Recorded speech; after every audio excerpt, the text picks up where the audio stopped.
Hi guys, it's JB here. Going to give you a quick review on Ukraine 1, England 1 from last night. Watched the game back today. Didn't watch it last night for obvious reasons, but watched it back on Channel 4 today, and I have to say it was a disappointing England performance. Summed up by Gareth Southgate's reluctance to drop favourite players. Namely Jordan Pickford, Harry Maguire and Jordan Henderson, who I think are hindrances in that England side rather than helps in that respect. I think it's a disappointing state of affairs, and again, Southgate declared at the start of his tenure as England manager he wouldn't choose the same old players or remain loyal, he'd pick players on form. That's what he said. But it's the same old, isn't it? Where players are picked again on reputation and past experiences than they are on current form. And at the moment, Southgate can't see through the wood through the trees. He's a fucking disgrace as England manager, and I think he should be sacked. That was a dreadful performance in the Ukraine last night. Having watched it, I thought it was terrible. I thought it was terrible from start to fucking finish. It was terrible, and there's no denying that. I mean, Jordan Pickford isn't setting the world alight for Everton. Absolutely terrible, fucking terrible. Harry Maguire can't get a fucking game for Manchester United, for God's sake. It's and Jordan Henderson, he can out the rest of his football days in Saudi Arabia, earning a quick buck along the way. Is this an England side that should be going to the Euros? I mean, at the moment, the way Southgate is running the show, we'll be lucky to win the fucking Eurovision Song Contest in next year's Euros. The whole thing is an absolute disgrace. The performance was unacceptable. We allowed Zinchenko of Arsenal, a left back by trade, to score against us. Maguire was found wanting on the back. Henderson let him go. The whole thing was a complete shambles. Credit to us, we got back into it through Kyle Walker, and it was a great goal from Kyle Walker. It's first in about 78 games or whatever it was. Got us right back in contention. But the England team, Gareth Southgate, he's got to take a long hard look in the mirror. You're overlooking people in form like Harvey Barnes and people like that. It took him about 100 years to recognise James Maddison, who until last season was performing consistently well year in year out with Leicester. Now we're doing the bizzo with Tottenham. He's doing a terrific job there. And you look at players like that and you think, why can we not play him enough? Jack Grealish doesn't play enough. Phil Foden he left on the bench. He took off Jude Bellingham, one of our better players. Kept Jordan Henderson up.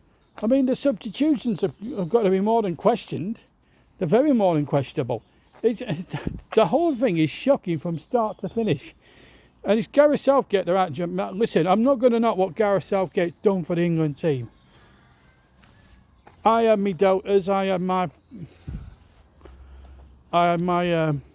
doubters.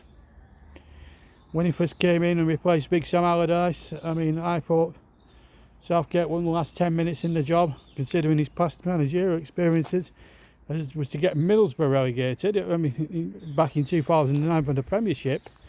We all had grave misgivings. To be fair, he's got us. I think he can take us as far as he's got done with the squad he's got at his disposal. He's laid the foundations, but I think it's time to go. His legacy is going to be a semi-final, which we should have won against Croatia, a final which we were too naive against Italy and we deserved to lose on penalties, and again, we didn't do enough against the French in the last World Cup in the quarter-finals. So. He's had 3 opportunities, he's had 3 tournaments. On the surface, on face value, a semi-final, a final and a quarter-final is more than what some England managers have managed, and they've been paid double the money that Southgate has. But Southgate is getting like the rest of them. He's getting like Capello, he's getting like Ericsson, he's getting like Roy Hodgson. They're all picking this. And I think the FA now need to get a proper manager in, somebody that can nurture these young up and coming talents. I mean, we don't want to lose Harvey Barnes to Scotland. That is just, you know what, I would absolutely now Southgate. I know we've got a friendly match on Tuesday, is it, against Scotland, up in Scotland? Is it? I think it's at Hampden Park, right? We have to win that game, friendly or not. It's the old enemy, it's Scotland, it's a derby. We have to win that match.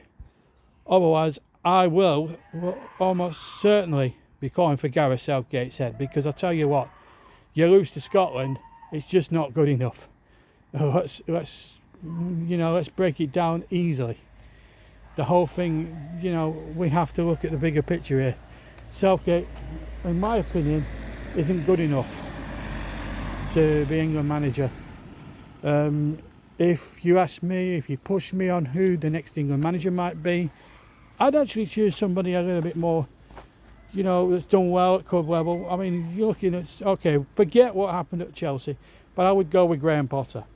He's English. He's played against most of the England players, week in, week out when he was Brighton and Chelsea boss.